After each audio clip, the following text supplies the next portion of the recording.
And so I was arguing with some Adventists a few years ago. I met one of them at a hotel where I was staying during a vacation. Yes. He said, do you know why we eat vegetables? Because if you eat natural vegetables, which Adam lived, you live longer. This is the reason why God never asked or allowed Adam and his wife to eat red meat, because organic food is healthy.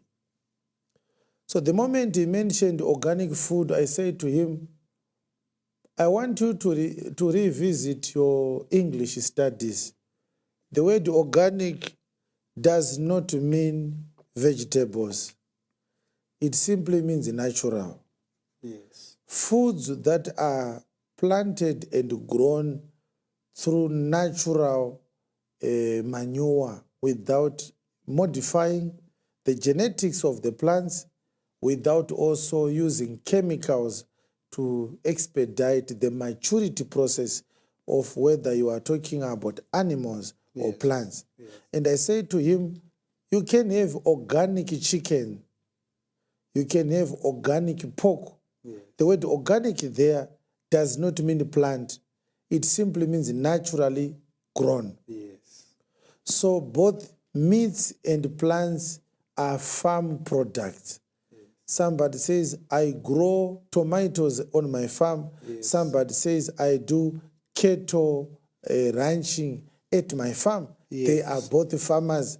They can both produce organic farm produce. Yes. This one is producing organic beef, and that one is producing organic tomatoes. Yes.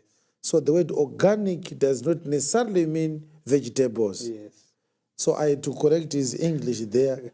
Some of these people, they get excited when they listen to a lot of nonsense from people who are advertising. There are tutorials. People are now content creators. They create content on how to eat healthy, and they start to say organic until your mind is scattered. And then I said to him, there is nothing wrong in encouraging people to eat vegetables, but don't attach long life to this. It will be a mistake. Yes. Huh? He said, no. If you eat animals, the animals, the red meat causes arthritis and so forth. I said, no. Do your studies very well. Don't listen to exuberant public speakers. Do a thorough research. Yes.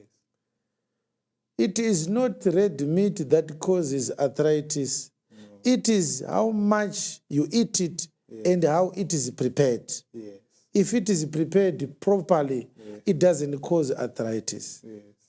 And then I said to him, you have read me Genesis chapter 2, where God gave Adam a vegetarian diet. Yes. And you say this is why he lived for 930 years. Yes.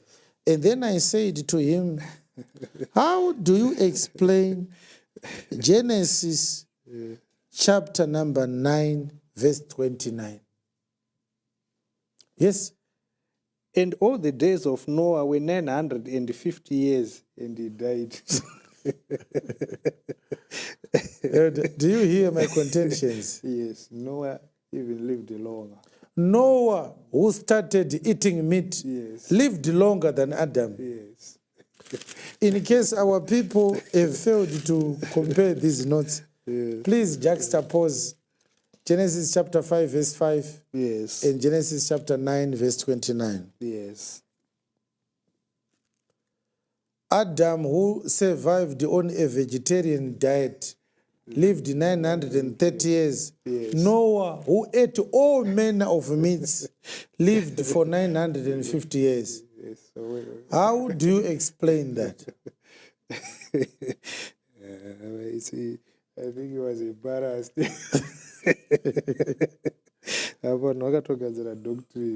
And I said to him, are you wasting your time? And I asked him, so if Noah comes to a Seventh Day Adventist church, do you think you can persuade him to abandon a diet that was given by God? Yes. to join an Adamic diet.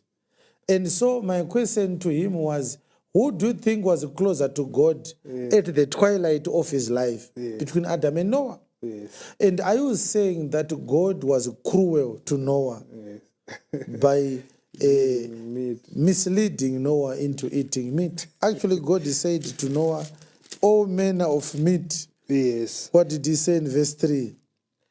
Every moving thing that liveth shall be meat for you, even as the green herb have I given you all things.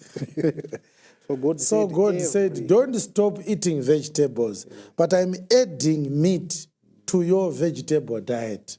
And God said, every moving thing. Every moving. There are no plants that are moving, Elder. Plants are stationary. Yes. Plant your tomatoes in January. Come in February, they'll be still in the same place. Yes. God was not talking about plants in Genesis 9. God was talking about animals. Yes. So between our doctors who are discouraging us from eating meat today and God, who should we obey? Obviously, we should obey God. Let's talk about the Exodus chapter 12 Passover, where God said you must eat the Passover lamb if you are to survive. If you don't, the angel of death will scatter your brains. There will be death at midnight. How come people survived from the menace of the angel of death in Exodus 12? Yes. After eating the meat. Yes. Would you say to God, I'm a vegetarian, I'm an Adventist, I can't eat the Passover lamb? God is losing his focus. Meat is harmful to health. You die. God would say, don't worry, at midnight you will make these stupid arguments of yours to the angel of death. Yes. Angels will simply say, we have no feelings. Yes. We are not here to waste time.